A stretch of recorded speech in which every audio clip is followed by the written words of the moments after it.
जीवन को बलि चढ़ा। మన జీవితాన్ని బలి ఇయ్యాలని. आज उसका दूसरा भाग देखेगा। ఈ రోజు ఇంకొక దానికి సంబంధించిందే ఇంకొక విషయం నేర్చుకుందాం. सेकंड पार्ट, రెండో భాగం. अभी अपन रात को देखा बलि क्या है। మనం రాత్రి చూసినాం బలి అంటే ఏంటిది. बलि मतलब कुछ तो ऐसा महत्वपूर्ण तेरे जीवन से तेरे को छोड़ देना। ఏదో ఒక ప్రాముఖ్యమైనది నీ జీవితంలో నుంచి విడిచిపెట్టాలి. उसको त्याग देना, समर्पण करना। అది అది అది విడిచిపెట్టాలి, అది త్యాగం చేయాలి. त्याग मतलब कुछ तो ऐसा करना जो महत्वपूर्ण है, इम्पोर्टेंट है। త్యాగం అంటే ఏదైతే ప్రాముఖ్యమైనదో वो करना, అది చేయాలి. त्याग मतलब త్యాగం అంటే कुछ तो भी भेंट का रूप में परमेश्वर को चढ़ाना। దేవునికి ఏదైనా ఇయ్యాలి. हाँ, अभी पुराना नियम में कल आपको देखा कि पशु को बलि दिया गया। పాత నిబంధన గ్రంథంలో మనం నిన్న చూసినాము పశువును బలిచ్చాడు. क्यों दिया वो बलि? ఎందుకు ఇచ్చాడు ఆ బలి? परमेश्वर को प्रसन्न करने के लिए। ఆ దేవుని సంతోషపరచడానికి. देखो वो बलि परमेश्वर को प्रसन्न करने के लिए दिया गया। ఆ యొక్క బలి దేవుని సంతోషపరచడానికి ఇచ్చాడు. लेकिन जब अपन नया नियम में आते हैं, ఎప్పుడైతే మనం కొత్త నిబంధనలోకి వస్తామో एक ही बलि, ఒకటే బలి. वो है प्रभु यीशु क्रिस्त का बलि। అదే యేసుక్రీస్తు యొక్క బలి గురించి. और प्रभु यीशु क्रिस्त का बलि ने पशु का बलि को ठहरा दिया, बंद कर दिया। యేసుక్రీస్తు యొక్క బలి ఆ యొక్క పశు యొక్క బలిని బంద్ చేసింది. वापस एक बार बोलते हैं, बलि मतलब మళ్ళీ నేను ఒకసారి చెప్తున్నా, బలి అంటే तेरा जीवन का कुछ तो भी महत्व छोड़ देना। నీ జీవితంలో ఏదైతే ఒక ప్రాముఖ్యమైనది దేవునికి ఇష్టం లేనిది విడిచిపెట్టాలి. छोड़ देना। విడిచిపెట్టాలి. बलि मतलब कुछ तो भी महत्वपूर्ण करना। బలి అంటే ఏదో నీకు ప్రాముఖ్యమైనది విడిచిపెట్టడు. कुछ तो भी परमेश्वर को भेंट के रूप में देना। ఏదో ఒకటి దేవుని సంతోషపరచినట్టు ఇచ్చడం. परमेश्वर को देना, దేవునికి ఇయ్యడం. अब्राहम को देखो, कविता पृथ्वी पे। అబ్రహాముని చూడండి, ఎప్పుడు ఆయన భూమి మీద ఉన్నాడు. पुराना नियम नहीं है, नया नियम नहीं है, अब्राहम बाइबल से पहला है। కొత్త నిబంధన కాదు, పాత నిబంధన కాదు, అబ్రహాము బైబిల్ కన్నా पहला है, ముందున్నాడు. बाइबल नहीं है अब्राहम के समय में। అబ్రహాము ఉన్నప్పుడు బైబిల్ లేదు. लेकिन परमेश्वर अब्राहम को भेंट करने को आता था। కానీ దేవుడు అబ్రహామును కలవడానికి వచ్చేవాడు. स्वर्ग से उतर के आता था, పరలోక రాజ్యం నుండి దిగి వచ్చేవాడు అబ్రహాం దగ్గరికి. परमेश्वर अब्राहम से बात करता था, దేవుడు అబ్రహాముతో మాట్లాడేవాడు. परमेश्वर अब्राहम के साथ चलता था। దేవుడు అబ్రహాముతో నడిచేవాడు. लेकिन अपने को सबको मालूम है कि अब्राहम को एक पुत्र है, इसहाक। కానీ మనందరికి తెలుసు అబ్రహాముకు ఒక కుమారుడు ఉన్నాడు, ఆయన పేరు ఇస్సాకు. लेकिन हुआ क्या? अब्राहम ने परमेश्वर से भी ज्यादा इसहाक को प्रेम किया। కానీ జరిగింది ఏంటంటే ఈ అబ్రహాము దేవుని కన్నా ఎక్కువగా తన కుమారుణ్ణి ప్రేమించాడు. परमेश्वर नाराज हो गया, దేవుడు బాధపడ్డాడు. अब प्रसन्न हो गया अब्राहम से। దుఃఖపడ్డాడు अब्राहम को बोला परमेश्वर ने, అబ్రహాముకు చెప్పాడు దేవుడు. पढ़िए उत्पत्ति का किताब 22 अध्याय 2 वचन। చదవండి ఆది కాండం 22 అధ్యాయం 2 वचन। 2వ వచనం. అప్పుడు ఆయన, నీకు ఒక్కడైన నీ కుమారుణ్ణి అనగా నీవు ప్రేమించి ఇస్సాకుని తీసుకొని మోరియా దేశంలోకి వెళ్లి అక్కడ నేను నీతో చెప్పబోవు పర్వతములలో ఒక దాని మీద దహన బలిగా అతన్ని అర్పించమని చెప్పాడు. परमेश्वर ने अब्राहम को बोला, దేవుడు అబ్రహాంతో అన్నాడు, अपने एक लौते पुत्र इसहाक को, ఏకైక కుమారుడైన ఇస్సాకును, जिससे तू ज्यादा प्रेम करता है, ఎలాగైతే నువ్వు ఎక్కువగా ప్రేమిస్తున్నావో उसको बलि चढ़ा, ఆయనను బలియు, उसको होम बलि कर, ఆయనకు బలి అర్పణ చేయి, उसको बलि चढ़ा। ఆయనను బలియు. देखो एक पुत्र एक बेटे को प्रेम करना कोई गलत नहीं है, తండ్రి తన కుమారుని ప్రేమించుడు తప్పు కాదు, ये गलत नहीं है। అది తప్పు కాదు. लेकिन पुत्र को परमेश्वर से ज्यादा प्रेम करना ये गलत है। కానీ ఆ యొక్క దేవుని కన్నా ఎక్కువగా కుమారుని ప్రేమించుడు అది తప్పు. ये परमेश्वर को पसंद नहीं आया। అది దేవునికి ఇష్టం కాలేదు. परमेश्वर ने बोला, దేవుడు అన్నాడు, जो कुछ भी तू प्रेम करता है मेरे से ज्यादा उसको बलि चढ़ा। ఏదైతే నాకన్నా ఎక్కువగా నువ్వు ప్రేమిస్తావో దాన్ని బలియు. तेरा जीवन को जांच, నీ జీవితాన్ని పరిశోధించుకో. ऐसा कौन सा बात है तेरे अंदर जो सबको परमेश्वर से ज्यादा प्रेम करता है? ఏ మాట ఉంది నీ జీవితంలో, ఏ విషయం, ఏ పని ఉంది దేవుని కన్నా ఎక్కువగా ప్రేమించేది जो నీవు? कुछ भी तू परमेश्वर से ज्यादा प्रेम करता है उसको बलि चढ़ा। దేవుని కన్నా ఎక్కువగా నీలో ఏది ప్రేమించేది ఉన్నా, ఏదున్నా దాన్ని బలియు దేవుని. अभी आप पूछ सकते हैं ब्रदर बॉयज, నన్ను మీరు అడగవచ్చు, బ్రదర్ బోయస్ గారు, क्यों परमेश्वर ने अब्राहम को उसके पुत्र को बलि चढ़ाने को बोला?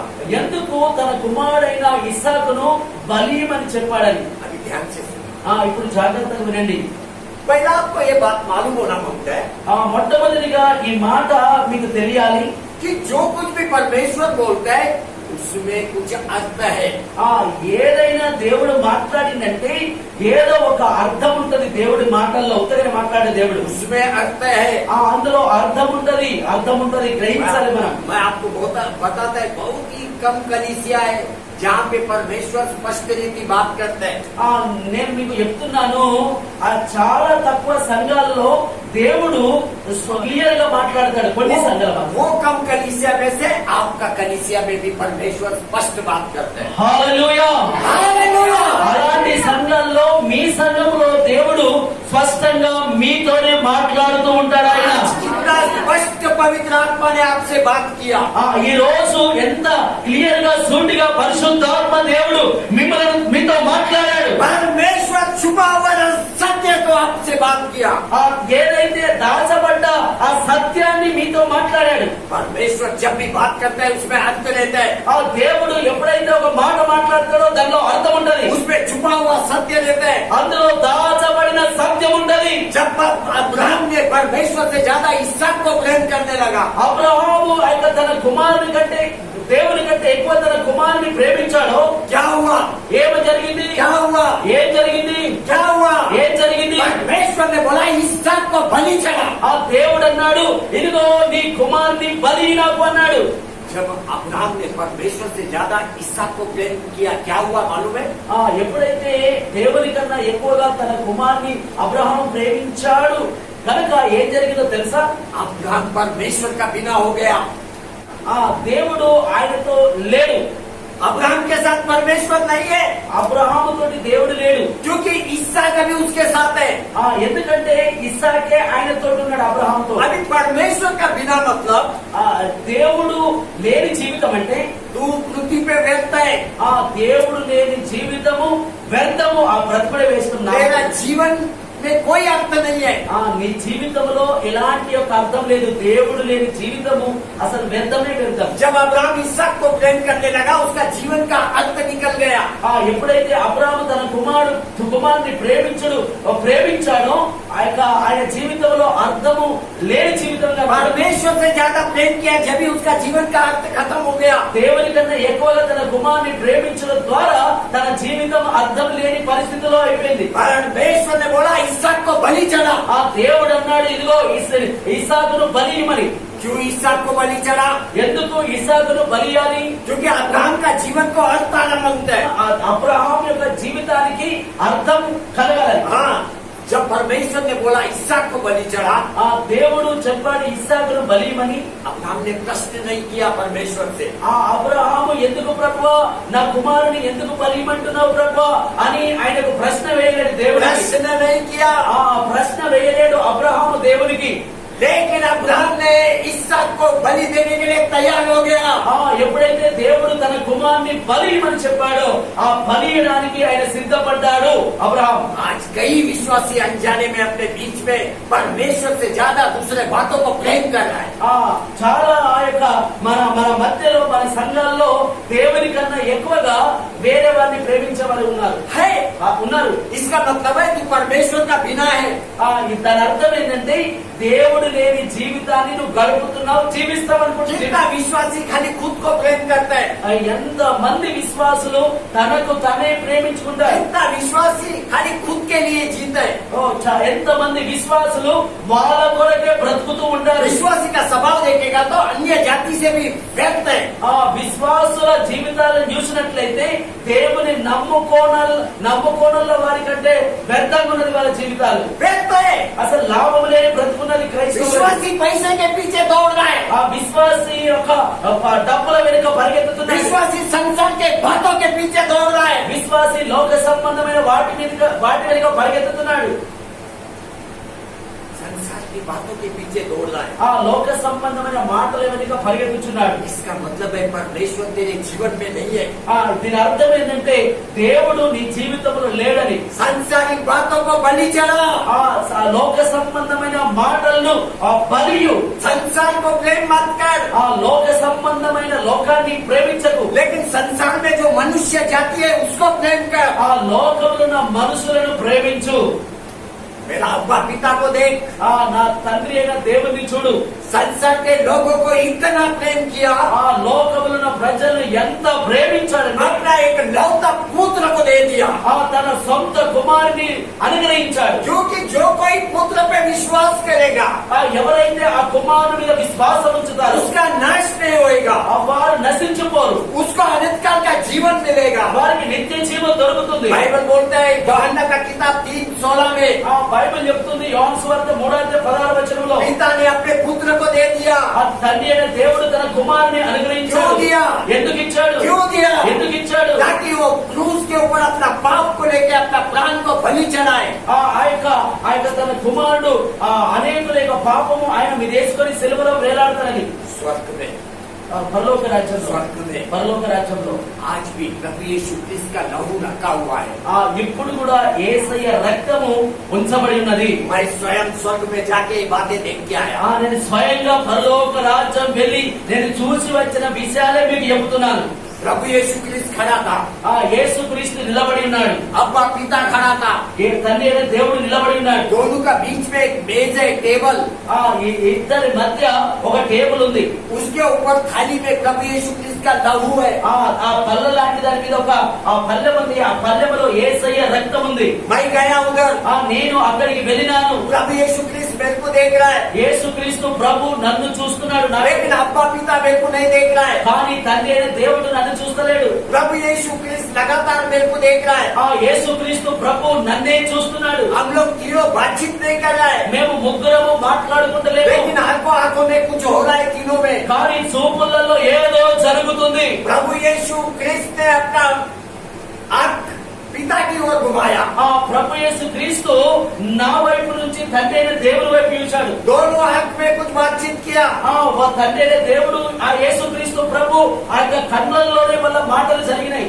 जैसे ही प्रभु ने कुछ बातें किया అలాగనే యేసు ప్రభు ఏదో ఒక మాట మాట్లాడాడు. अब्बा पिता ने मेज के ऊपर का लहू को देखा। తండ్రి అయిన దేవుడు ఆ పళ్ళ మీద ఉన్న ఆ యొక్క ప్లేట్ లో ఉన్న ఆ యొక్క రక్తమును చూశాడు. अपना पुत्र का लहू को देखा। ఆ యొక్క తన కుమారుని యొక్క రక్తాన్ని చూశాడు. वो लहू को देखने के बाद अब्बा पिता मेरे को देखा। ఆ రక్తము చూసిన తర్వాత నా వైపు చూశాడు తండ్రి అయిన దేవుడు. यीशु क्रिस्त के लहू के कारण अब्बा पिता ने मेरे को स्वीकार किया। యేసు యొక్క రక్తాన్ని బట్టి నన్ను ఆయన స్వీకరించాడు. अब्बा पिता ने स्वीकार किया। తండ్రి అయిన దేవుడు నన్ను స్వీకరించాడు. एक अच्छा बेटा बेटी होने के नाते మంచి కుమారులాగా మంచి కుమార్తెగా దేవుని సంతోషపరచు. परमेश्वर को प्रसन्न कर। ఆ దేవుణ్ణి సంతోషపరచు. अभी परमेश्वर को तू कैसा प्रसन्न करेगा? ఆ దేవుణ్ణి ఎలాగూ సంతోషింపజేస్తావు? बलि चढ़ा के बलि నువ్వు నీ దేవునికి అసహ్యమైనది ఇష్టం లేనిది బలించిన తర్వాత बलि चढ़ा के బలిచి अभी तू बलि कैसा देगा? నువ్వు బలి ఎలా ఇస్తావు? सब बातों में परमेश्वर को ज्यादा प्रेम कर। అన్ని మాటల్లో దేవుణ్ణి ఎక్కువగా ప్రేమించేలాగా परमेश्वर को ज्यादा प्रेम कर। ఆ దేవుణ్ణి ఎక్కువగా ప్రేమించు. अभी परमेश्वर को ज्यादा प्रेम तू कैसा करेगा? దేవుణ్ణి ఎక్కువగా ఎలాగ నువ్వు ప్రేమిస్తావు? हर दिन अपने आप को साबित कर। हर दिन ప్రతిరోజు ఆయన నిన్ను నీవు నిరూపించుకో. हर दिन परमेश्वर के सामने अपने आप को साबित कर। ప్రతిరోజు దేవుని ఎదుట నిన్ను నువ్వు నిరూపించుకో. अभी तू कैसा साबित करेगा परमेश्वर को? నువ్వు ఎలాగో ఆ యొక్క నిరూపించుకుంటావు దేని ఎదుట నిన్ను నువ్వు? परमेश्वर के साथ समय बिता। దేవుని యొక్క సన్నిధిలో సమయము గడుపు. परमेश्वर के साथ समय बिता। దేవుని యొక్క సన్నిధిలో సమయమును గడుపు. दूसरा शब्द में हृदय के साथ प्रार्थना कर। ఇంకో రెండో మాటగా హృదయపూర్వకంగా ప్రార్థన చేయి. प्रार्थना कभी करना है, ప్రార్థన ఎప్పుడు చేయాలి? तेरा मन में आएगा, मर्जी में आएगा तभी नहीं करना है। నీకు ఇష్టం వచ్చినప్పుడు ప్రార్థన చేసుడు కాదు, ठहराए हुए समय में प्रार्थना करना है। నిర్ణయమైన సమయంలో ప్రార్థన చేయాలి. ఎప్పుడు చేసే సమయంలో ప్రార్థన చేయాలి. कभी भी तेरा मर्जी में आएगा जब भी प्रार्थना नहीं करना है। ఎప్పుడు ఈ రోజు 3 గంటలకు, రేపేమో 5 గంటలకు, ఇట్లా కాదు. ఒక టైం ఫిక్స్ అయిందంటే అదే టైంకి వెళ్ళి నువ్వు ప్రార్థన చేసేవాడిని. मेरा परमेश्वर को ठहराया हुआ समय का प्रार्थना चाहिए। నా దేవునికి క్రమముతో కూడిన ప్రార్థన కావాలి. वो समय में दूसरा काम तेरे को करना नहीं है। ఆ సమయంలో ప్రతిరోజు ప్రార్థన చేసుకునే సమయంలో నువ్వు వేరే పని చేయొద్దు. ఆ సమయంలో केवल प्रार्थना, కేవలం ప్రార్థన इसको చేయాలి. बोलता है बलि। దీన్ని అంటారు బలి అని. एदेन का वाटिका में देख, ఏదైనా యొక్క తోటలో చూడు, परमेश्वर शाम के समय में आदम यूं को मिलने को आता था। ఆ దేవుడు సాయంత్రం పూట ఆదామును అవని కలవడానికి వచ్చేవాడు. परमेश्वर कभी भी नहीं आता था, ఆ దేవుడు ఎప్పుడు కూడా రాకపోతుండే. वो अपने ठहराए हुए समय में शाम को आता था। ఆయన యొక్క సమయంలో సాయంత్రం వచ్చేవాడు. ये मेरा परमेश्वर का बलि है। అది యొక్క నా దేవుని యొక్క బలి. आप सबको मालूम है, मेरे को एक यूट्यूब चैनल है, మీరందరికీ తెలుసు, నాకు ఒక యూట్యూబ్ ఛానల్ ఉన్నదండి, living word of Bible. Living word of Bible. अभी 2022 में लेंट में मैं 57 मैसेज डाला, यीशु क्रिस्त का नाम सिखाया। 2022లో 57 यीशु क्रिस्त का नाम सिखाया। 57 యొక్క పేర్లను నేను నేర్పించాను. यीशु क्रिस्त का। యేసుక్రీస్తు యొక్క పేరు. अभी आपको मैं बताता है, बराबर 12:01 को मेरा वीडियो रिलीज होता था रात को। ప్రతిరోజు మధ్యరాత్రి 12:01 నేను ఆ యొక్క నా మెసేజ్ పంపించేవాడిని. मैं कभी भी वीडियो रिलीज नहीं करता था, ఎప్పుడు పడితే అప్పుడు నేను నా యొక్క మెసేజ్ రిలీజ్ చేస్తుంది కాదు. फिक्स टाइम था। ఒక టైం కు రిలీజ్ చేస్తున్నట్టే అదే టైం 12 గంటల నుంచి 12 గంటల अभी 1 నిమిషం. 2023 में 2023లో पूरा बाइबल का 66 किताब का समरी सिखाया। ఈ యొక్క బైబిల్లో 66 గ్రంథంలో ఉన్న समरी, सारांश। ఆ సారాంశం నేర్పించాను. वो भी 12:01 को रिलीज किया। అది కూడా 12 గంటల 1 నిమిషానికి రిలీజ్ చేసిన. एक दिन भी चुका नहीं, ఒక్క రోజు కూడా అటు ఇటు కాలేదు. एक दिन चुका नहीं। ఒక్క రోజు కూడా అటు ఇటు కాలేదు. इसमें बहुत मेहनत लगता है, అందులో చాలా కష్టం ఉంటది. लेकिन ये मेहनत में एक अच्छा बात क्या है मालूम है? కానీ ఈ యొక్క కష్టంలో, ఈ ప్రయాసంలో ఒక మంచి మాట ఏంటో తెలుసా? अपने अंदर परमेश्वर का भय है। మనలో దేవుని యొక్క భయం ఉన్నది. इसको बोलते हैं बलिदान का जीवन।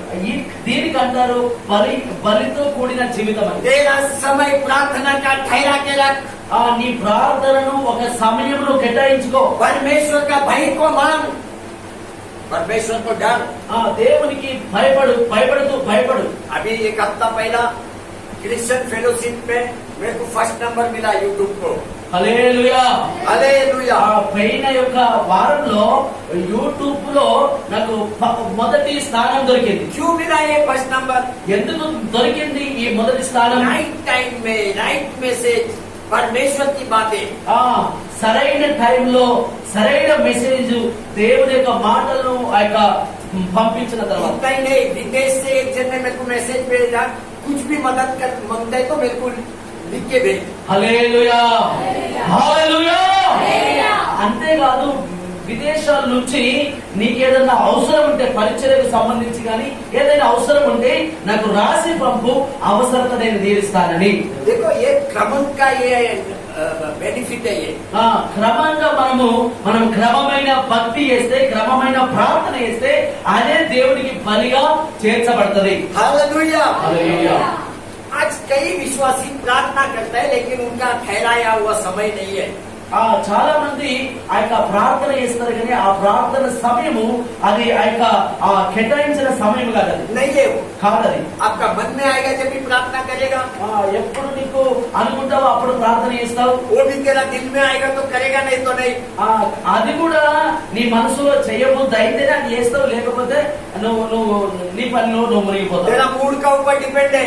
నీ మనసు మీద అది ఆధారపడినట్టుంటది. तू उस दिन दुखी है तो प्रार्थना ही नहीं करेगा। ఒక రోజు రోజు నీవు దుఃఖంలో ఉంటే కష్టంలో ఉంటే ప్రార్థన చేసిన బతిస్తావు. देखो कभी भी तू आके 1 घंटा प्रार्थना किया, वो बलि का प्रार्थना नहीं है। చూడండి, ఎప్పుడైనా ఒకసారి నువ్వు ఒక గంట సేపు ప్రార్థన చేసినావు అనుకో, అది బలితో కూడిన ప్రార్థన కాదు. 5 मिनट तो भी अगर तू क्रमक में किया, वही टाइम में वो बलि का प्रार्थना है। ఒక 5 నిమిషాలు కూడా నువ్వు ప్రతిరోజు సమయంలో చేసిన ప్రార్థనే అది బలితో కూడిన ప్రార్థనగా దేవుడు అంగీకరిస్తాడు. बलि परमेश्वर को पसंद है। ఆ బలి దేవునికి ఇష్టం. मेरा यीशु क्रिस्त को देख, నా యేసు క్రీస్తును చూడు. समारिया देश में गया समारी स्त्री से मिलने के लिए। ఆ సమరయ ప్రాంతానికి వెళ్ళిండు సమరయ స్త్రీని కలవడానికి. वो स्त्री अभी तक आया नहीं है। ఆ స్త్రీ ఆమె అప్పటి వరకు రాలేదు. प्रभु यीशु पहला जाके खड़ा है उधर। యేసు క్రీస్తే ఆమె కంటే ముందుగా వెళ్ళి అక్కడ ఉన్నాడు. भयंकर धूप है, ఆ భయంకరంగా ఆ యొక్క ఎండ ఉంది అక్కడ. लेकिन प्रभु उसका इंतजार कर रहा है। కానీ యేసు ప్రభు ఆమె కన్నా ముందుగా వెళ్ళి ఆమె కొరకు ఎదురు చూస్తున్నాడు. యేసు ప్రభు इसको बोलता है बलिदान। దాన్ని అంటారు బలితో కూడిన విధానం అని. तेरा कलीसिया का समय क्या है? నీ యొక్క సంఘం యొక్క సమయం ఎంత? 11 बजे का है। 11 बजे. శనివారం ఏమో 11 బజే. 11 बजे। संडे को ఆదివారము 10 గంటలకు. 10 बजे। 10 గంటలకు. मेरे को बताओ कितना बार आप समय से पहला कलीसिया में आया? నాకు ఎప్పటి నువ్వు సమయం కన్నా ముందుగా నీకేమో ప్రతి శనివారము 11 గంటలకు, ప్రతి ఆదివారము 10 గంటలకు, ప్రతి ఆన్లైన్ ప్రార్థన 9 గంటలకు. అయితే ఈ ప్రార్థనలో సమయం కన్నా ముందుగా ఎన్నిసార్లు వచ్చిన నువ్వు నాకు చెప్పు. मास्टर ने समय क्यों ठहराया?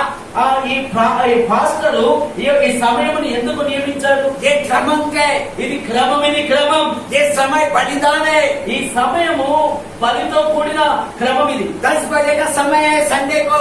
10 గంటలకు ఆ యొక్క ఆరాధన సమయం. लेकिन कई विश्वासी अपना मर्जी से आते हैं। చాలా మంది విశ్వాసులు వాళ్ళ ఇష్టం వచ్చిన సమయానికి వస్తారు. వాళ్ళు तेरा इच्छा है तो तू आएगा, नहीं तो नहीं आएगा। నీకు రావాలనిపిస్తే అర్థం, లేకపోతే అప్పుడు కూడా రావు. तेरा पास बहाना बहुत है पास्टर को बताने के लिए। నీ దగ్గర సాకులు చాలా ఉన్నాయి తప్పించుకోవడానికి, చెప్పడానికి. भैया बस దొరకలేదు అయ్యా, అయ్యా బస్ దొరకలేదయ్యా, ఆటో దొరకలేదు, ఆటో దొరకలేదయ్యా, కనిపెట్టిన ఆరోగ్యం మంచిగా లేదు, అప్పుడే నాకు నొప్పి లేసిందయ్యా.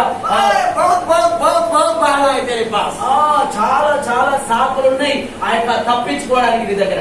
पास्टर आने से पहला तेरे को कलीसिया में आना है। పాస్టర్ కన్నా ముందుగా నేను మందిరంలోనికి రావాలి. एक सत्य आपको बताता है, ఒక సత్యాన్ని మీకు తెలియజేస్తాను. और वो विश्वासी जो पास्टर आने से पहला आता है, ఎప్పుడైతే ఆ పాస్టర్ కన్నా ముందుగా ఎవరైనా విశ్వాసి వస్తారో మందిరంలో, वो बिना प्रार्थना का पवित्र आत्मा से भरता है। ప్రార్థన చేయక ముందే వారు ప్రార్థన చేయకముందే పరిశుద్ధాత్మ చేత నింపబడతారు. हालेलुया। हालेलुया।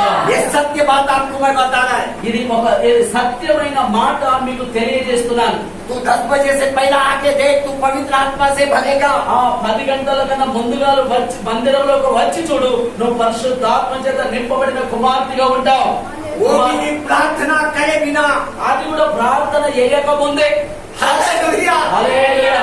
पास्टर बेनीहिन, పాస్టర్ ఆ యొక్క బెన్హిన్ గారు कैथरीन कोलमैन का कलीसिया में गया। కేథరిన్ కోల్మెన్ యొక్క సంఘానికి వెళ్ళాడు.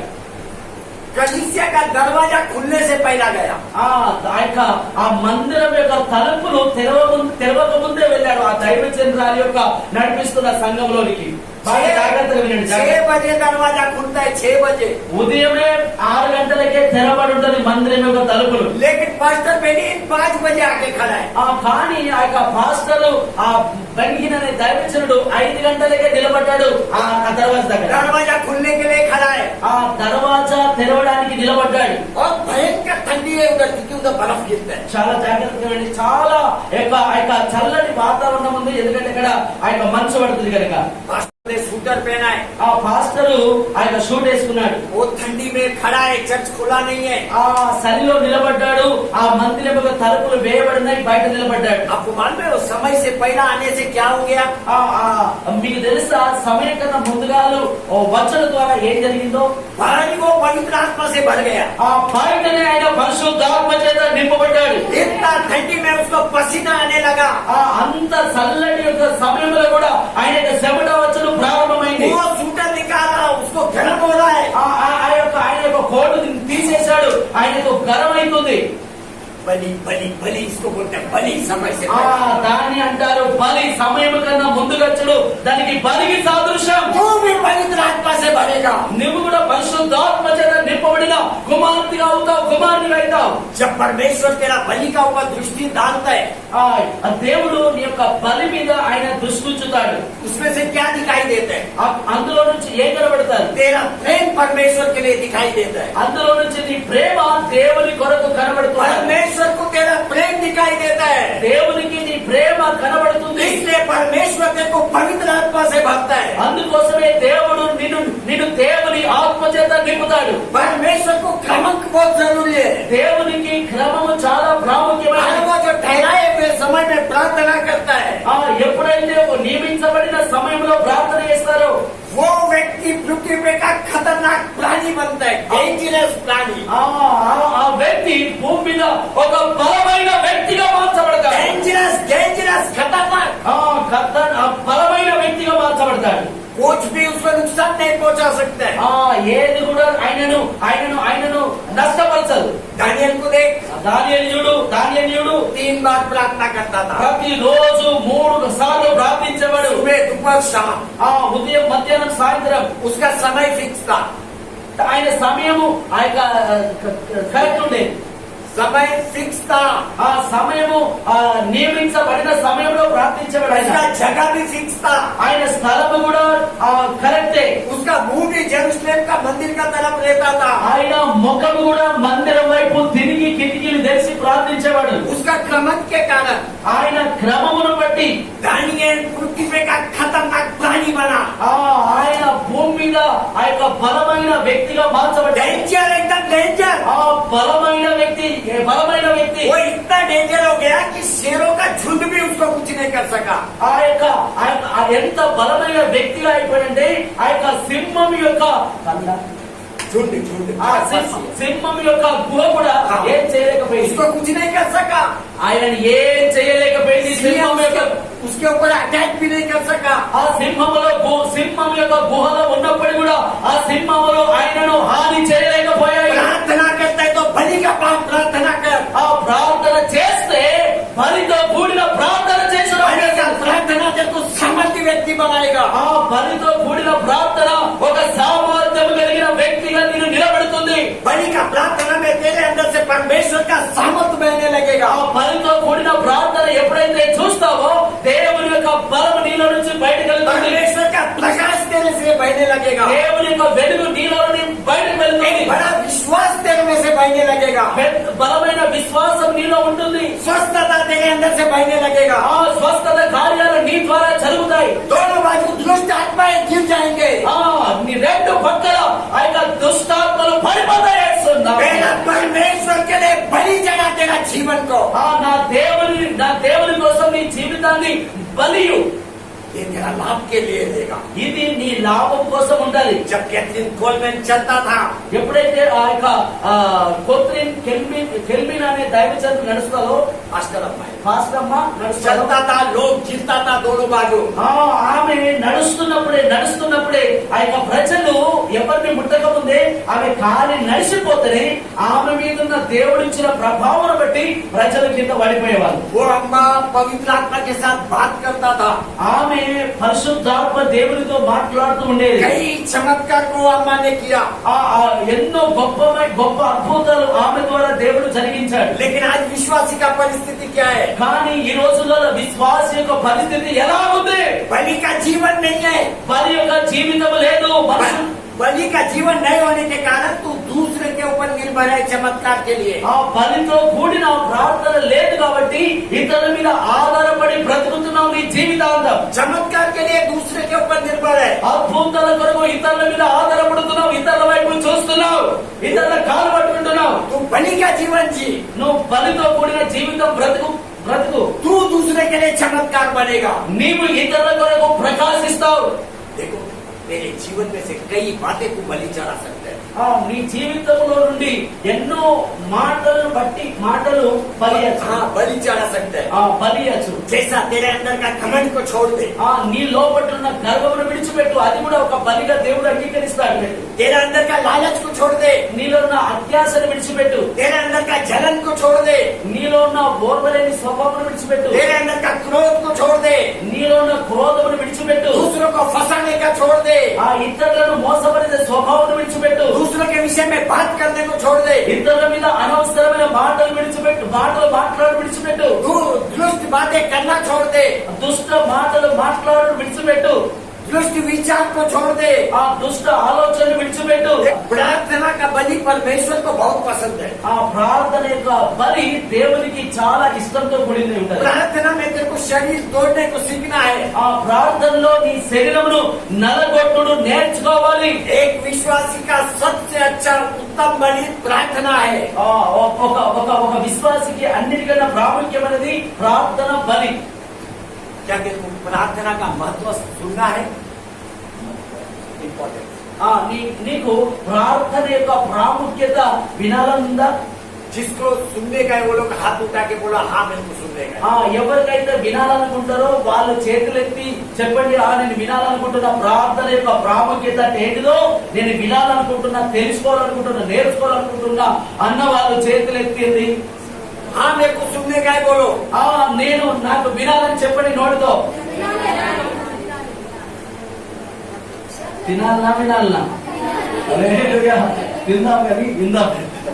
హల్లెలూయా. हालेलुया। हाथ अच्छा काम के लिए उपयोग किया। మీ చేతులు మంచి పని కొరకు వాడారు. अभी ध्यान से सुनना। ఇప్పుడు జాగ్రత్తగా వినండి. जब यीशु क्रिस्त पृथ्वी पे था, ఎప్పుడైతే యేసుక్రీస్తు ప్రభు భూమిలో ఉన్నాడో कई चमत्कार को यीशु प्रभु ने किया। చాలా రకాల అద్భుతాలు యేసయ్య చేశాడు. प्रभु यीशु पानी के ऊपर चला। యేసుక్రీస్తు ప్రభు నీళ్ల మీద నడిచాడు. ध्यान से सुनना, देखो भटको मत अभी। జాగ్రత్తగా వినండి.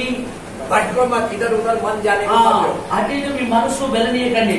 यीशु क्रिस्त जब पानी पे चला, ఎప్పుడైతే యేసుక్రీస్తు ప్రభు ఆ యొక్క నీళ్ల మీద నడిచాడో शिष्यों ने आके यीशु को ये नहीं बोला हमको पानी पे चलने को सिखा।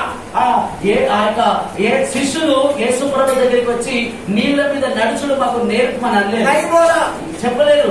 प्रभु यीशु ने अंजीर का पेड़ को सुखा दिया। యేసు ప్రభు అంజూరపు చెట్టును శపించాడు. प्रभु यीशु ने मरा हुआ को जी उठाया। యేసుక్రీస్తు ప్రభు చనిపోయిన వారిని లేవనెత్తాడు. अंधों को आंखें दिया, పుట్టి వారికి కన్నిచ్చాడు. लंगड़े को पैर दिया, लकवा मरा हुआ को स्वस्थता दिया। పుట్టి వారికి స్వస్థపరిచాడు. పక్షవాయు రాగని స్వస్థపరిచాడు. रोटी और मच्छी को बहुगुणित किया। అంతే ఎక్కువగా చేశాడు. लेकिन शिष्य ने आके यीशु को बोला नहीं हमको सिखा कैसा करने का है। శిష్యులు వచ్చి యేసు ప్రభును అడగలేదు మేము ఇలా ఏం చేయాలి, ఎట్లా చేయాలి. नहीं हमको सिखा करके बोला नहीं। మాకు కూడా నేర్పించు, మీరు చేసినవి మాకు కూడా నేర్పించాలి. चमत्कार करने को हमको सिखा बोला नहीं। అద్భుతాలు చేయడానికి మాకు నేర్పు అనలేదు. लेकिन उन लोग ने यीशु प्रभु को क्या बोला? కానీ యేసు ప్రభు దగ్గరికి ఇచ్చి శిష్యులు ఏమన్నారు తెలుసా? हमको प्रार्थना सिखा, प्रार्थना सिखा, प्रार्थना सिखा। మాకు ప్రార్థన నేర్పించండి, మాకు ప్రార్థన నేర్పించండి అని యేసు ప్రభు దగ్గరికి వచ్చి శిష్యులు అంటున్నారు. पढ़िए लूक 11 का 1। ఒక చోట ప్రార్థన చేయుచుండెను. ప్రార్థన చాలించిన తర్వాత ఆయన శిష్యులలో ఒకడు, ప్రభువా, యోహాను తన శిష్యులకు నేర్పినట్టుగా మాకును ప్రార్థన చేయు నేర్పమని ఆయన్ని అడిగాను. शिष्य को चमत्कार सीखने में रुचि नहीं है। శిష్యులకు ఆ యొక్క అద్భుతాలు నేర్చుకోవడానికి ఆ యొక్క ఇష్టం లేదు, रुचि नहीं है। ఇష్టం లేదు. प्रभु के पास आके बोला हमको प्रार्थना सिखा, प्रार्थना। యేసు ప్రభు దగ్గరికి వచ్చి మాకు ప్రార్థన నేర్పించు. उनको मालूम है प्रार्थना में चमत्कार करने का शक्ति है। ఆ శిష్యులకు తెలుసు ప్రార్థన చేసిట్లో బలం ఉందని, उसी में चमत्कार छुपा हुआ है। దానిలోనే అద్భుతాలు దాగి ఉన్నాయని उनको मालूम है प्रभु यीशु क्रिस्त प्रार्थना के कारण पानी पे चला। వాళ్ళకు తెలుసు ప్రార్థన యేసుడు దాన్ని బట్టి యేసుక్రీస్తు ప్రభు ఆయన నీళ్ళ మీద నడిచాడని, लोगों को स्वस्थता दिया, ప్రజలకు స్వస్థపరచాడని, मरे हुए को उठाया, చనిపోయిన వారిని లేవనెత్తాడని, रोटी मच्छी को बहुगुणित किया। చేపలను రొట్టెలను 5,000 మందికి సంతృప్తిగా ఇచ్చాడని. देखो चमत्कार सीखने का जरूरत नहीं है, ఆ అద్భుతాలు నేర్చుకున్నాడు నీకు అవసరం లేదు. चमत्कार सीखने का जरूरत नहीं है, ఆ అద్భుతాలు నేర్చుకున్నాడు నీకు అవసరం లేదు. कुछ सीखने का है तो प्रार्थना सीख, ఏమన్నా నేర్చుకోవాలంటే ప్రార్థన నేర్చుకోవాలి. क्योंकि वो प्रार्थना चमत्कार का चाबी है। ఎందుకంటే ఆ ప్రార్థనని ఆ యొక్క అద్భుతాలకు కారణమైన తాళచే. हालेलुया। यीशु क्रिस्त ने प्रार्थना में लहू को बहाया, ఆ యేసుక్రీస్తు ప్రార్థనలో ఆయన రక్తము కార్చాడు. उसका पसीना लहू बन के गया, ఆయన చెమట రక్తముగా కారింది. प्रार्थना में अपने जीवन को बलि चढ़ा। ఆ ప్రార్థనలో నీ జీవితాన్ని బలి చేయి. एक बालक के अंदर दुष्ट आत्मा था, ఒక బాలుడిలో దుష్టాత్మ ఉన్నది. शिष्यों ने आके भरपूर प्रार्थना किया, ఆ శిష్యులు వచ్చి ఒత్తి ప్రార్థన చేస్తారు, గట్టిగా सब लोग मिलके प्रार्थना किया, बहुत जन मिलके प्रार्थना किया। ఒక్కొక్కరు లైన్ వచ్చి ప్రార్థన చేసిరు, అందరు కలిసి ప్రార్థన చేసిరు. ఆ ఒకే వ్యక్తి కోసం, ఒకే పాప కోసం, ఒకే ఆ వ్యక్తులను దురాత్మను వెళ్ళగొట్టడానికి కోసం. वो दुष्ट आत्मा क्या गया नहीं, అందులో ఉన్న ఆ దురాత్మ కదులుతలేదు, పోతలేదు, అట్లనే ఉంది. यीशु क्रिस्त पहाड़ पे से उतरा, ఆ యేసుక్రీస్తు ప్రభు ఆ యొక్క పర్వతం మీద నుంచి దిగి వస్తున్నప్పుడు दुष्ट आत्मा को डांटा, ఆ దుష్టాత్మను గద్దించినప్పుడు दुष्ट आत्मा ने वो बच्चे को छोड़ के निकल गया, वो बच्चे को स्वस्थता मिला। ఆ యొక్క దుష్టాత్మ ఆ బాబులో నుండి, ఆ బాలు నుంచి బయటకు వెళ్ళింది. ఆ బాబు స్వస్థత పొందాడు. उसके बाद प्रभु यीशु और शिष्य मिलके कमरे में चले गए, యేసు ప్రభు శిష్యులు రూమ్లోనికి వెళ్ళారు. सब लोग चले गए। అందరు వెళ్ళారు గదిలోనికి. तभी धीरे से शिष्य ने प्रभु यीशु क्रिस्त को पूछा, మెల్లగా ఆ యొక్క శిష్యులు యేసుక్రీస్తును అడిగారు. उसका मन में इतना प्रार्थना किया, वो शैतान गया नहीं। ఆ శిష్యులు అనుకున్నారు, అదే మేము ఒక్కొక్కరం ప్రార్థన చేసినాం, అందరం కలిసి ప్రార్థన చేసినాం, ఎంతసేపు ప్రార్థన చేసినాం, ఆ దయ్యము ఆ యొక్క భావన నుంచి వెళ్ళలేదని. यीशु क्रिस्त को बोला, हम लोग क्यों वो शैतान को निकाल नहीं सका।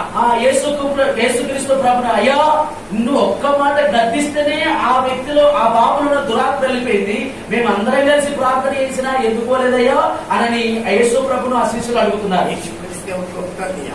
యేసుక్రీస్తు ప్రభు వాళ్ళకి జవాబిస్తున్నారు. पढ़िए मार्क 9:28-29।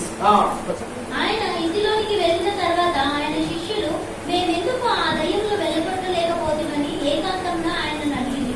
అందుకైన ప్రార్థన వలననే గాని మరి దేని వలననేను ఈ విధమైనది వదిలిపోవుట అసాధ్యమని వారితో చెప్పాను. देखो यीशु क्रिस्त ने उनको क्या उत्तर दिया। యేసుక్రీస్తు ప్రభు వారికి ఏం జవాబిచ్చాడు? प्रार्थना और उपवास बहुत ही महत्वपूर्ण है। ప్రార్థన, ఉపవాస ప్రార్థన చాలా ప్రాముఖ్యమైనది, बहुत महत्वपूर्ण है। చాలా ప్రాముఖ్యమైనది. प्रार्थना मतलब परमेश्वर के साथ समय बिताना। ప్రార్థన అంటే దేవునితో సమయం గడుపుట. तू जितना ज्यादा परमेश्वर से समय बिताएगा उतना ज्यादा तूने प्रार्थना किया। ఎంత అయితే ఎక్కువగా దేవునితో సమయం గడుపుతావో అంత ప్రార్థన చేసినట్లు అవుతుంది. अगर तू परमेश्वर के साथ है, ఒకవేళ దేవునితో నువ్వు ఉన్నట్లయితే परमेश्वर का सामर्थ्य तेरे में भरते रहेगा। ఆ దేవుని యొక్క బలం నీలో నింపబడుతూ ఉంటది. जैसा बैटरी चार्जिंग को एक करंट लगता है, ఎలాగైతే ఛార్జింగ్ ఎలాగైతే పెడతామో బ్యాటరీలో, मोबाइल चार्जिंग को करंट लगता है, మన మొబైల్ కు ఛార్జింగ్ ఎలాగైతే పెడతామో वो चार्ज होते रहता है। అది ఛార్జింగ్ నిండుకుంటూ ఉంటది. आप प्रार्थना में बैठेगा तो आप परमेश्वर का सामर्थ्य से भरते रहते हैं। నువ్వు ప్రార్థనలో ఎప్పుడైతే దేవుని సన్నిధిలో కూర్చుంటావో, ఎలాగైతే నీ మొబైల్ ఛార్జ్ అవుతుందో, నువ్వు దేవుని సన్నిధిలో కూర్చున్నప్పుడు నువ్వు కూడా నింపబడుతూ ఉంటావు. केवल चार्ज नहीं होएगा, ఖాళీ ఛార్జ్ అవడే కాదు నువ్వు, लेकिन परमेश्वर का प्रकाश भी आपके अंदर आएगा। దేవుని యొక్క వెలుగు కూడా నీలోనికి వస్తుంది. परमेश्वर का स्वभाव भी तेरे अंदर आएगा। దేవుని యొక్క స్వభావం కూడా నీలోనికి వస్తుంది. परमेश्वर का प्रेम भी तेरे अंदर దేవుని आएगा। యొక్క ప్రేమ కూడా నీలోనికి వస్తుంది. परमेश्वर का दया भी तेरे अंदर దేవుని యొక్క आएगा। దయ కూడా నీలోనికి जो వస్తుంది. बातें प्रभु यीशु क्रिस्त ने पृथ्वी पे किया, ఏదైతే దేవుడు భూమిలో వేశాడో उससे भी ज्यादा तू करेगा। దానికన్నా ఎక్కువగా నువ్వు చేస్తావు. हालेलुया! हालेलुया! अय्यूब को देखो बाइबल में, యోబుడు బైబిల్లో हर दिन प्रार्थना करता था, हर दिन। ప్రతిరోజు ప్రార్థన చేసినాడు. కాడాలు పెట్టేటోడు కాదు. हर दिन बलि चढ़ाता था परमेश्वर ప్రతి को। రోజు ఉదయ కాలంలో బలించేవాడైనా वो परमेश्वर का भय बांटने वाला व्यक्ति। దేవునికి భయపడే వ్యక్తి. हाँ, वो डरता था कि उसका बच्चा लोग ने परमेश्वर के विरोध में कुछ काम किया होगा, पाप किया होगा, इसलिए रोज बलि देता था। ఆ తన పిల్లలు ఒకవేళ దేవునికి విరోధముగా ఏదన్నా పాపం చేసిండ్రో అని భయపడి నా పిల్లల పాప క్షమాపణ కలగాలంటే నేను బలి ఇవ్వాలని రోజు ఉదయకాలం చేసేవాడు. बच्चों का पाप के लिए वो खुद को अपने आप को बलि चढ़ाता। ఆ పిల్లల యొక్క పాపం కొరకు ఆయన బలిచ్చేవాడు. वो प्रार्थना करता था। ఆయన ప్రార్థన చేసేవాడు. केवल उसका प्रार्थना के कारण परमेश्वर ने उसका पूरा परिवार को संभाला। ఆయన యొక్క ప్రార్థన ద్వారా దేవుడు ఆయన కుటుంబం అందరినీ కూడా కాపాడాడు. सबको आशीर्वादित किया। అందరినీ ఆశీర్వదించాడు. वो योग का टाइम में पृथ्वी पर का वो सबसे धनवान व्यक्ति। ఆ యొక్క యోబు కాలంలో ఆ యొక్క యోబు ఆ యొక్క గొప్ప ఆశీర్వదించబడ్డ వ్యక్తి, बहुत ही रिच धनवान। గొప్ప ధనవంతుడైన వ్యక్తి. हाँ, बाइबल ये नहीं बोलता है कि अय्यूब का औरत ने प्रार्थना किया। బైబిల్ ఇది చెప్తలేదు యోబు యొక్క భార్య ప్రార్థన చేసింది. बाइबल ने ये नहीं बोलता उसका 7 लड़का लोग ने प्रार्थना किया। బైబిల్ ఇది చెప్తలేదు ఆయనతో తన పిల్లలు కూడా ప్రార్థన చేశారని नहीं बोलता है बाइबल, చెప్తలేదు బైబిల్. क्योंकि उसका बेटा बेटी लोग कभी प्रार्थना से लेना देना नहीं था। వాళ్ళ కూతుళ్ళు గాని కుమారులు గాని ప్రార్థన చేసే అలవాటు ఒకవేళ లేదేమో. लेकिन अय्यूब अकेला प्रार्थना करने वाला व्यक्ति है। కానీ యోబు ఒక్కోడు మాత్రమే ప్రార్థన చేసే వ్యక్తిగా ఉన్నాడు. उसका बच्चा लोग को देखेगा तो रोज पार्टी मस्ती मजा। వాళ్ళ ఆ యోబు పిల్లలు చూసినట్లయితే రోజు తినుడు తెగుడు దుక్కుడు ఎంజాయ్ చేసుడు, రోజు ఒక్కళ్ళు ఇంటికడ పార్టీ. उनको परमेश्वर से कोई लेना देना नहीं। దేవుని విషయంలో ఏది కూడా ఇచ్చుడు తీసుకుంటూ ఏ సహవాసం లేదు దేవునికి వాళ్ళకు. आज भी विश्वासी के घर में ये देखने को मिल रहा है। ఈ రోజులలో క్రైస్తవ కుటుంబాల్లో కూడా ఇదే స్థితి కనబడుతుంది. बच्चा लोग मर्जी का जीवन जी रहा है। ఆ పిల్లలు వాళ్ళ ఇష్టానుసారమైన జీవితం वो జీవిస్తున్నారు. लोग आनंद मस्ती कर रहे हैं। వాళ్ళు ఆ లోక సంబంధమైన సంతోషంలో మునిగిపోయి ఉన్నారు. वो लोग को परमेश्वर से कुछ लेना देना नहीं है। వాళ్ళకు దేవునికి వాళ్ళకి ఎలాంటి యొక్క సహవాసం లేదు. लेकिन माता पिता प्रार्थना कर रहा है। కానీ మరి తల్లిదండ్రులైన వారు వాళ్ళ కొరకు ప్రార్థన చేస్తున్నారు. देखो आज मैं एक बात और आपको बताता हूँ। చూడండి ఈ రోజు ఒక మాట మీకు చెప్తాను. एकांत का प्रार्थना में कितना सामर्थ्य है वो आपको बताते हैं। ఆ యొక్క వ్యక్తిగత ప్రార్థనలో ఒంటరి ప్రార్థనలో ఎలాంటి యొక్క బలం ఉందో మీకు చెప్తాను. बताते हैं। अभी ये पेड़ को देखो, చూడండి ఈ పాదములను చూడండి. ये पेड़ को देखो, ఈ పాదములను చూడండి. कितना 1 फीट है ये? చూడండి ఒక ఫీట్ ఉందా ఇది? बस 1 फीट है। ఒక ఫీట్ అనుకోండి. इससे ज्यादा रहेगा तो 1.5 फीट। ఇంతకంటే ఎక్కువ అంటే ఫీట్ ఉంటుంది కావచ్చు. ये आप प्रार्थना में उपयोग करते हैं। ఇది మీరు ప్రార్థనలో ఉపయోగిస్తారు. आपका 1 फुट 1.5 फुट का पेड़ को उपयोग करता है। ఒక ఫీట్ నర ఆ యొక్క పాదాలను పనిచేస్తారు. जैसा ही आप प्रार्थना करने लगता है, ఎప్పుడైతే మీరు ప్రార్థన చేస్తూ ఉంటారో ये 1 फुट पूरा परिवार को घेरने लगता है। ఈ యొక్క ఒక ఫీటే ఆ యొక్క కుటుంబం చుట్టూ కంచెగా ఉంటది. तेरा बिजनेस को घेरने लगता है। నీ యొక్క బిజినెస్ చుట్టూ ఆయన కంచెగా ఉంటది. तेरा शरीर को घेरने लगता है। నీ యొక్క శరీరం చుట్టూ కూడా ప్రకారంగా ఉంటది. क्योंकि जैसा ही तू प्रार्थना करने लगता है, ఎలాగైతే నువ్వు ప్రార్థన చేస్తూ ఉంటావో परमेश्वर तेरा बाड़ा को बांधने का चालू करता है। दीवार నీకు నీ చుట్టూ ఆ యొక్క ప్రాకారం కడతాడు. हाँ, परमेश्वर ने अय्यूब का परिवार का चारों तरफ बाड़ा को बांधा।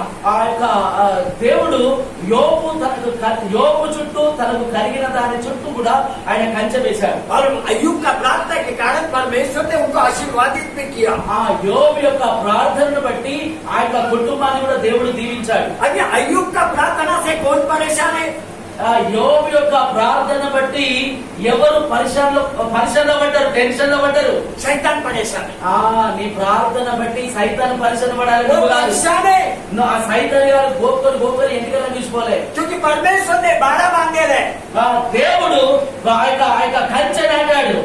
वो उसमें प्रवेश नहीं कर पा रहा है। ఆ కంచె దేవుడు నాటాడు కాబట్టి ఆ కంచె దాటి యోబును ఆ యొక్క శోధించలేకపోతున్నాడు. वो उनका नाश नहीं कर पा रहा है. ఆ యోబు కుటుంబాన్ని కానీ తన పిల్లలు కానీ తన కలిగిన దాన్ని కానీ ఏమాత్రం కూడా నాశనం చేయడానికి ఆయనకి శక్తి చాలతలేదు. परमेश्वर ने बाड़ा को बांधा.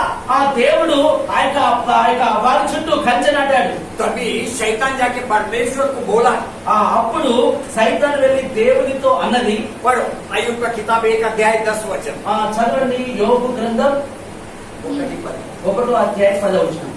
అపవాది యోబు ఊరకే దేవుని యందు భయభక్తులు గలవాడాయన, నీవు అతనికి అతని ఇంటి వారికి అతనికి కలిగిన సమస్తమునకును చుట్టూ కంచె వేసితివి కదా, నీవు అతని చేతి పనిని దీవించబడుతుందేదా. देखो शैतान परमेश्वर को बोला तूने उनका चारों तरफ बाड़ा को बांधा.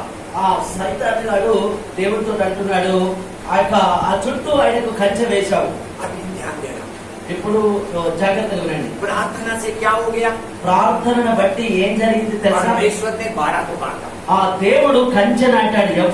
యోబు ప్రార్థన చేశాడు కాబట్టి యోబు చుట్టూ తనకు కలిగిన దాని చుట్టూ ఆ యొక్క కంచె నాటాడు. अभी ये बाड़ा तेरा आंख से तेरे को दिखाई नहीं देता है. ఈ యొక్క కంచె నీ కన్నులతో కనబడది. लेकिन प्रार्थना ने ये बाड़ा को तैयार किया.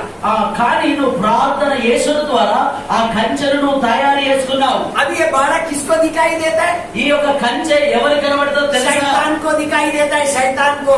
నిన్ను శోధించే శత్రువు కానీ సైతాన్ కానీ కనబడుతుంది, వాడు అనుకుతాడు. मेरा प्रार्थना इतना सामर्थ्य है कि शैतान देख सकता है. నీ ప్రార్థన ఇంత బలమైనది, సైతాన్ కనబడి కూడా చూస్తాడు. बाड़ा की वजह से वो देख सकता है. చుట్టూ ఆ యొక్క కంచెని చూస్తాడు. अभी परमेश्वर ने चारों तरफ बाड़ा को क्यों बांधा? దేవుడు ఆ యొక్క యోబు కలిగిన దాని చుట్టూ అంతా ఎందుకు కంచె నాటాడు? क्योंकि उसने बलि का प्रार्थना चढ़ाया. बलि का. ఎందుకంటే ఆయన బలితో కూడిన ప్రార్థన చేశాడు కనుక. बाड़ा का मतलब आपको मालूम है? కంచె అంటే దాని అర్థం ఏంటో తెలుసా? बाड़ा का मतलब है एक टुकड़ा जमीन अलग कर दिया. ఆ కంచె అనే దాని అర్థం ఏంటంటే एक छोटा जमीन जैसे इस चर्च को अलग कर दिया चिट्टापुर से. ఈ యొక్క చర్చిని ఒక సైడ్ ఉంచినట్టు चिट्टापुर से अलग कर दिया. मेरा परिचय. వేరుపరిచాడు. और परमेश्वर ने जो बाड़ा बंधा वो चारों तरफ झाड़ी का जैसा देता है. ఆ యొక్క ఎప్పుడైతే కంచె నాటిందో అది సరిహద్దులా ఉంది. अभी वो जमीन में कोई जा नहीं सकता है. ఆ యొక్క స్థలములోనికి ఎవరు వెళ్ళరు. क्योंकि वो बाड़ा बांधा हुआ है. ఎందుకంటే అది కంచె వేయబడ్డది కనుక. अभी अय्यूब का परिवार का चारों तरफ मनुष्य ने बाड़ा नहीं बांधा.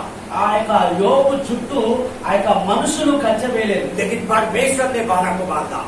కానీ దేవుడే ఆ కంచె నాటాడు. अभी कैसा शैतान उधर जा सकता है? ఎలాగో సైతాను అక్కడికి వెళ్ళగలుగుతుంది. अय्यूब का 1 फीट का पैर ने पूरा बाड़ा को तैयार कर दिया. ఆ యోబు యొక్క ఒక్క ఫీటు ఆ యొక్క కాళ్ళే ఆయన చుట్టూ కూడా కంచె నాటగలిగింది. पूरा बाड़ा को बांध दिया. ఆయనకు కలిగిన దాని చుట్టూ కంచె उसका నాటినాడు. धन संपत्ति सब जगह बाड़ा बांध दिया. ఆయనకు కలిగిన దాని అంతల చుట్టూ, ధనం చుట్టూ గాని, ఆ యొక్క వ్యవసాయం చుట్టూ గాని, ఆ యొక్క ఎండ చుట్టూ గాని उसका అంత भेड़ बकरी खेत खलियान सब जगह बाड़ा बांध दिया. ఆయనకు కలిగిన దాని చుట్టూ అంతటి చుట్టూ కంచె నాటాడు. और साथ में आशीर्वादित भी किया.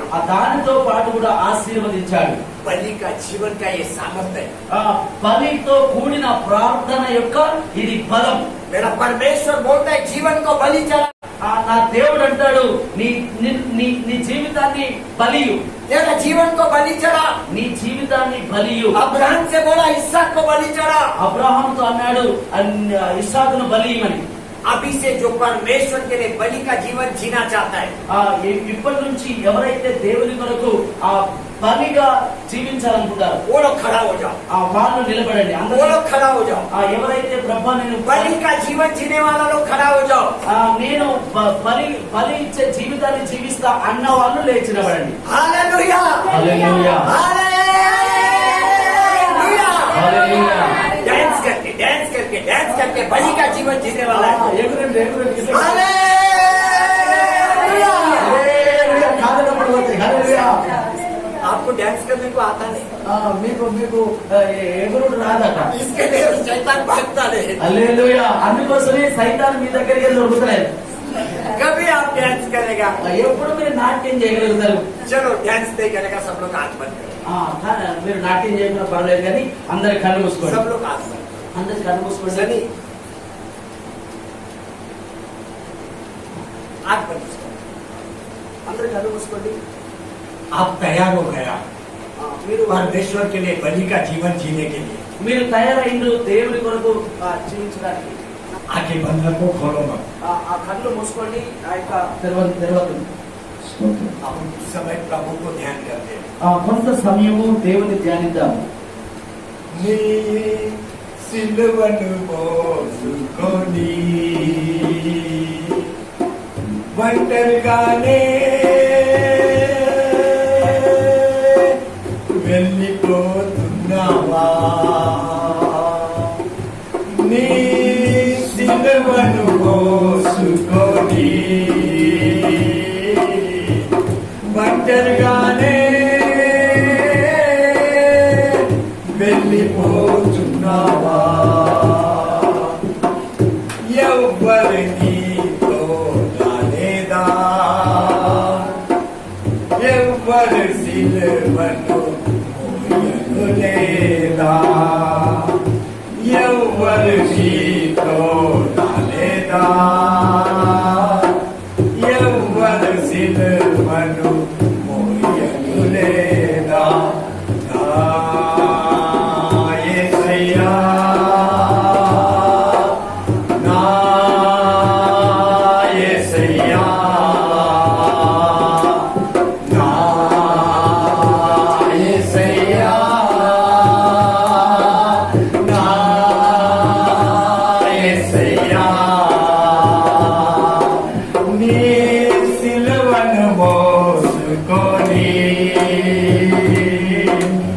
ఒంటరిగానే వెళ్ళిపోతున్నావా?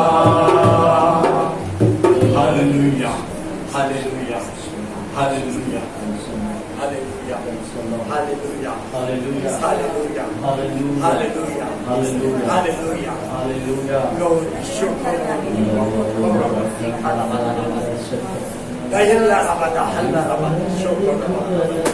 मेरे पीछे ये बातें बोलो। నా వెనుక ఈ మాటలు చెప్పండి।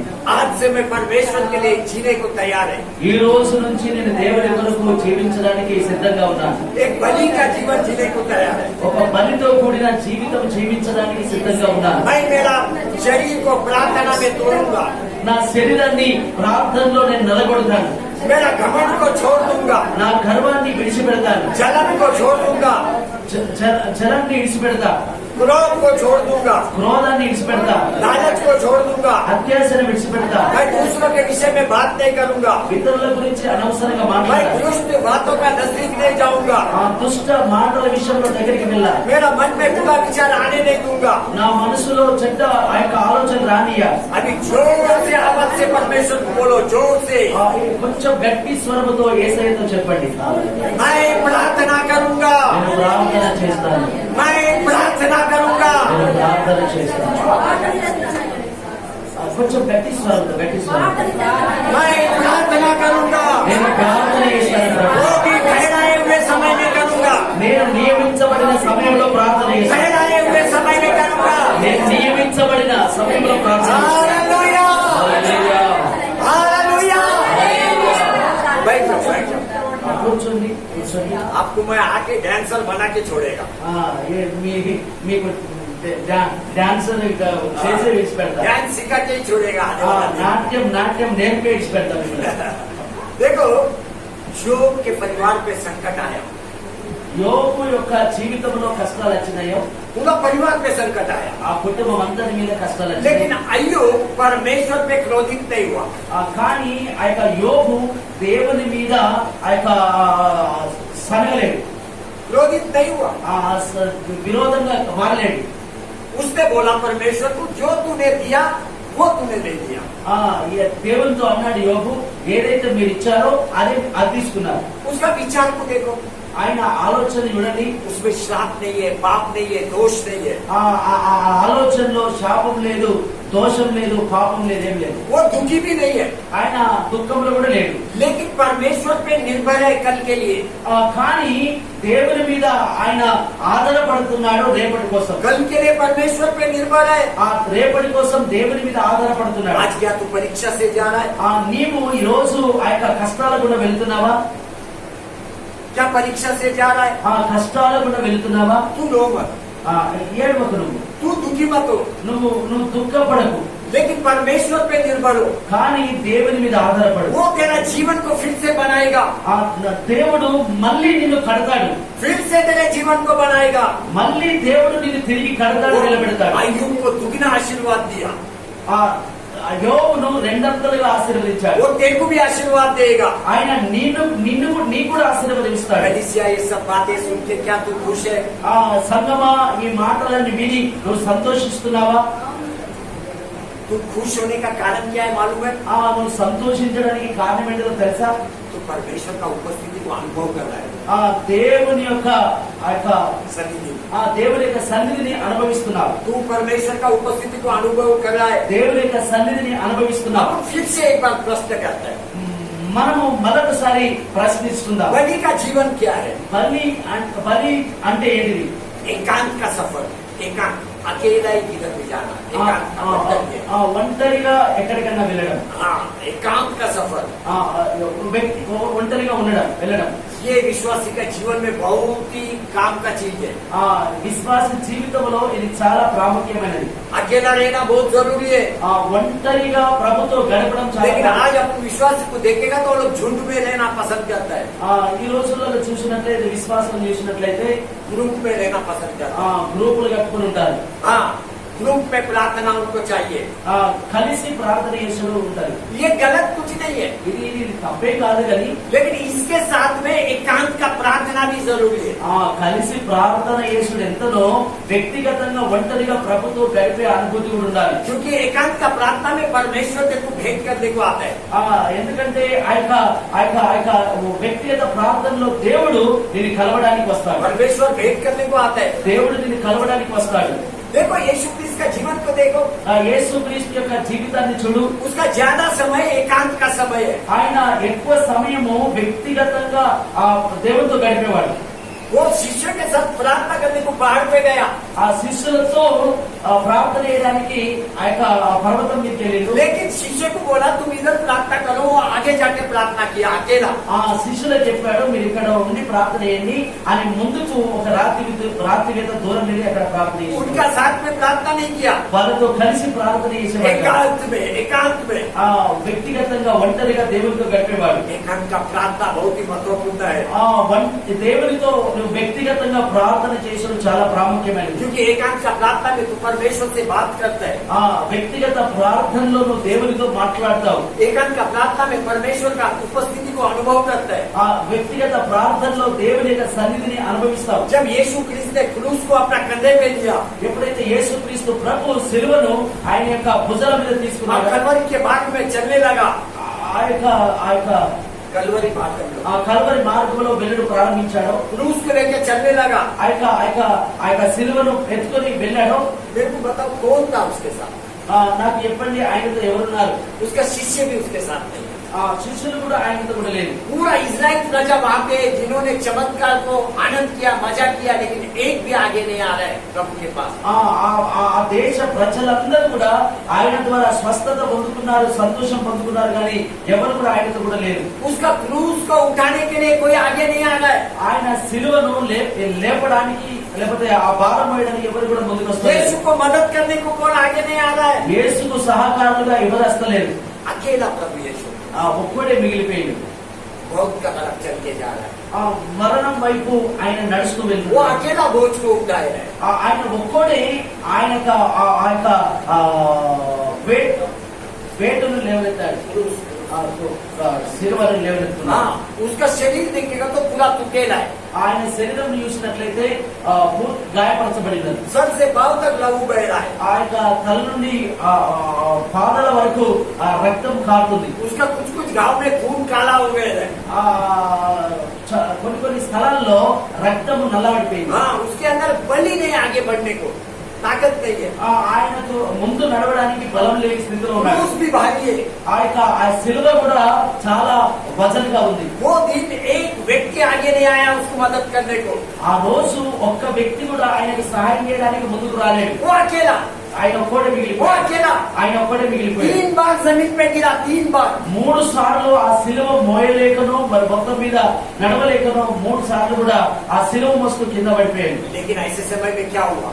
కానీ అలాంటి సమయంలో ఏం జరిగింది? रोमी सेना ने एक सिमियोन नाम का व्यक्ति को जबरदस्ती पकड़ के लाया। ఆ రోమా సంబంధించిన ఆ యొక్క సేనలో ఉన్న ఒక వ్యక్తిని ఆయన సిమోన్ అనే వ్యక్తిని బలవంతంగా తీసుకొని వచ్చారు. अभी सिमियोन को पकड़ के लाके उसको बोला ये क्रूस को तू उठा। ఆ సిమోను తీసుకొని వచ్చి ఈ యొక్క సిలువను నువ్వు మోయమని. अभी ये रोमी सेना ने जबरदस्ती उससे करवाया। ఆ రోమీలు ఆ యొక్క బలవంతంగా ఆ వ్యక్తితో చేయించారు. ये बात आपको मार्क का किताब 15 अध्याय 21 वचन में मिलेगा, वो घर में पढ़ना। మార్కు 15:21 మార్కు సువార్త 15 అధ్యాయం 21 వచనంలో కనబడుతుంది. घर में पढ़ना। ఇది ఇంటికి వెళ్ళిన తర్వాత अभी చూసుకోండి. सिमियोन को जबरदस्ती किया उन्होंने। ఆ సిమియోన్ ను బలవంతం చేశారు వాళ్ళు. सिमियोन ने क्रूस को उठाया, ఆ సిమోను ఆ యొక్క సిలువను ఎత్తాడు. लेकिन वो बलि का जीवन नहीं है, ఆ యొక్క బలి జీవితం కాదది. क्योंकि वो जबरदस्ती का जीवन है। అది బలవంతం పెట్టడం ద్వారా అలా చేశాడు. बलि का मतलब है स्व इच्छा से करना, खुद करना। బలి అంటే తన ఇష్టపూర్వకంగా చేయాలి. यीशु क्रिस्त अपना स्व इच्छा से वो क्रूस को उठाया। యేసుక్రీస్తు తన ఇష్ట ప్రకారం ఆ యొక్క సిలువను ఎత్తుకున్నాడు. इसको बोलते हैं बलि का जीवन। దాన్ని అంటారు బలితో కూడిన జీవితం అని. देखो कोई संडे ऐसा नहीं गया कि पास्टर आपको बोला नहीं प्रार्थना करो। ఒక్క ఆదివారం కూడా ఆ ప్రార్థన అనే మాట చెప్పని ఒక ఏ ఆదివారం కూడా గడిచిపోలేదు. कल रात को भी आपको बोला प्रार्थना करो। ఆ రాత్రి ప్రార్థనలో కూడా మీకు మీతో అన్నాడు ప్రార్థన చేయండి. पास्टर आपको बोल रहा है बार बार। ఆ పాస్టర్ మీకు మాటి చెప్తున్నాడు. आपको बोलते हैं बाइबल पढ़। మీకు చెప్తున్నాడు బైబిల్ చదవండి అని. देखो पास्टर ने अपना काम कर दिया, ఆ పాస్టర్ ఆయన పని ఆయన చేశాడు. क्योंकि वो चाहता है आपका नाश नहीं होना मांगता है। ఆయన ఉద్దేశం ఏంటంటే ఎవరు కూడా నశించుకోకూడదని. लेकिन ये प्रार्थना तेरे हृदय में से आना मांगता है, हृदय में से। ఈ పాస్టర్ ప్రార్థన ఏమంటే ఏదో పాస్టర్ అన్నాడు కాదని ప్రార్థన చేసుడు కాదు. నీ హృదయం లోపటి నుంచి ప్రార్థన చేసే కుమార్తెగా నువ్వు ఉండాలి. सिमियोन को जबरदस्ती किया गया। ఆ సిమియోనుకు బలవంతంగా ఆ యొక్క సిలువను మోయడానికి నెట్టారు. तू तेरे हृदय से प्रार्थना के लिए तैयार हो। నీ హృదయపూర్వకంగా నిన్ను నువ్వు సమర్పించుకో ప్రార్థన చేయడానికి. इसको बोलते हैं बलि का जीवन। దాన్ని అంటారు బలితో కూడిన జీవితం. यीशु क्रिस्त का एक एक कदम बलि का जीवन था। యేసుక్రీస్తు యొక్క ఒక్కొక్క అడుగు కూడా బలితో కూడిన జీవితం. प्रभु यीशु पृथ्वी पे दूसरों के लिए जिया। యేసుక్రీస్తు ప్రభు ఆ యొక్క ఇతరుల కొరకు బ్రతికాడు భూమి మీద. उसको घर नहीं था, ఆయనకు ఉండడానికి ఇల్లు లేదు. लेकिन पक्षियों को घर था। కానీ పక్షులకు ఇల్లున్నాయి. उसका बलि को देखो, ఆయన బలి చూడండి. उसका पूरा लहू शरीर में से बाहर आया। ఆయన రక్తము ఆయన శరీరంలో నుంచి బయటకు వచ్చింది. इसके लिए, ఎందుకోసం? ఎవరి కోసం అది? तेरे लिए, मेरे लिए। నీ కొరకు, నా కొరకు, మన అందరి కోసం. पूरा लहू बाहर आने का मतलब है ఆ మొత్తం రక్తం అంతా బయటకు రావడానికి కారణం ఏంటంటే उसका जीवन उसने अपने लिए दे दिया। ఆయన జీవితం అంతా ఆయన జీవితం అంతా మన కొరకు ఇచ్చివేశాడు. जो जीवन प्रभु यीशु क्रिस्त ने जिया, ఏ జీవితం అయితే ప్రభు యేసుక్రీస్తు జీవించాడో ऐसा पौल ने भी जीवन जिया। అలాగనే పౌలు కూడా జీవించాడు. पढ़ते बात एक 5 मिनट पर मैं खत्म करेगा। गलतियों की किताब 2 अध्याय 20 वचन। చదువుదాము. గలతీయులకు రాసిన పత్రిక 2వ అధ్యాయం 20వ వచనం. క్రీస్తుతో కూడా సిలువ వేయబడి ఉన్నాను, ఇకను జీవించువాడను నేను కాను, క్రీస్తే నా యందు జీవించుచున్నాడు.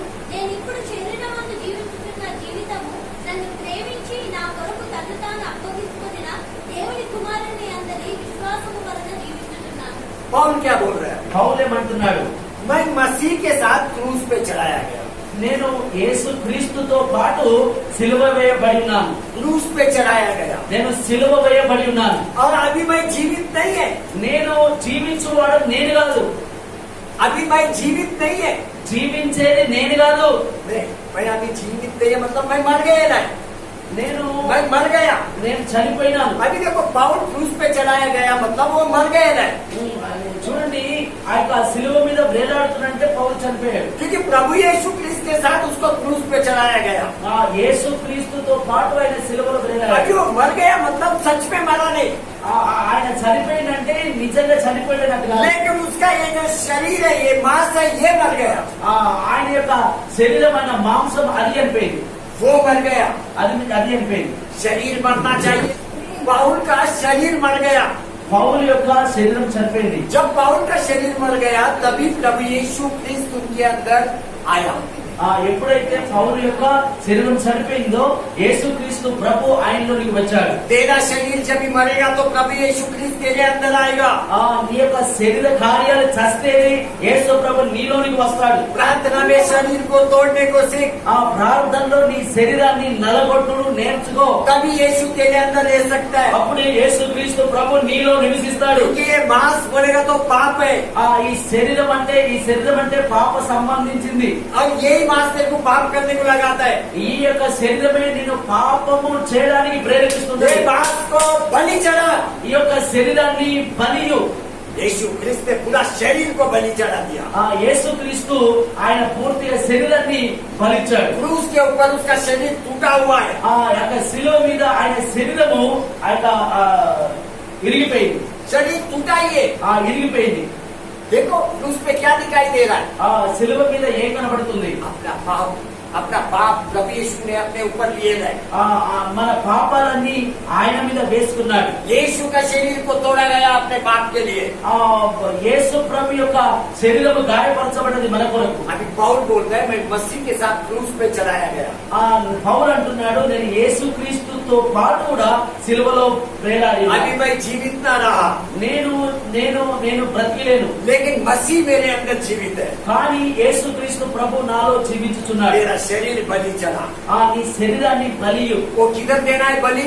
అది ఎక్కడ ఇయ్యాలో తెలుసా? प्रार्थना में बलि देना है, ప్రార్థనలో బలి ఇయ్యాలి. నీ శరీరాన్ని ठहराए हुए समय में बलि देना है, ఆ యొక్క సరైన సమయంలో క్రమమైన సమయంలో ప్రార్థన చేయాలి. हर दिन बलि देना है। ప్రతిరోజు బలి ఇయ్యాలి. इसको बोलते हैं बलि का जीवन। దీన్ని అంటారు బలితో కూడిన జీవితం అని. एक वचन पढ़ के मैं यहाँ रोक देते हैं। रोमियो की किताब 12 अध्याय 1 और 2 वचन। కాబట్టి సహోదరులారా, పరిశుద్ధమును దేవునికి అనుకూలమునైన సజీవ యాగముగా మీ శరీరములను ఆయనకు అర్పించుకొనుడని దేవుని వాత్సల్యమును బట్టి మిమ్మును బతిమాలుకొనుచున్నాను. ఆ ఇంటి సేవ మీకు యుక్తమైనది. మీరు ఈ లోక మర్యాదను అనుసరింపగా ఉత్తమమును అనుకూలమును సంపూర్ణమై ఉన్న దేవుని చిత్తమేదో పరీక్షించి తెలుసు